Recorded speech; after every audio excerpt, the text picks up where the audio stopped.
ভারত জম্মু ও কাশ্মীরের চেনাব নদীর ওপর নির্মিত বাগলিহার বাঁধের মাধ্যমে পাকিস্তানের পানির প্রবাহ উল্লেখযোগ্যভাবে কমিয়ে দিয়েছে। দেশটি জম্মুর কিষানগঙ্গা বাঁধেও একই ধরনের পদক্ষেপ নেওয়ার পরিকল্পনা করছে। রোববারের তথ্য জানিয়েছে ভারতীয় সংবাদ মাধ্যম দ্য ইকোনমিক টাইমস।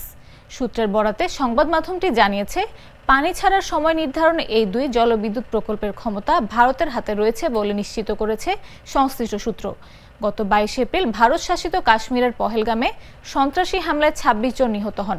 এ ঘটনার পর সিন্ধু পানি চুক্তি স্থগিত করার ঘোষণা দেয় ভারত। 1960 সালে বিশ্ব ব্যাংকের মধ্যস্থতায় স্বাক্ষরিত এই চুক্তি সিন্ধু নদী ও এর উপনদীগুলোর পানি ব্যবহার বিষয়ে ভারত ও পাকিস্তানের মধ্যে দীর্ঘদিনের একটি আন্তর্জাতিক বন্দোবস্ত।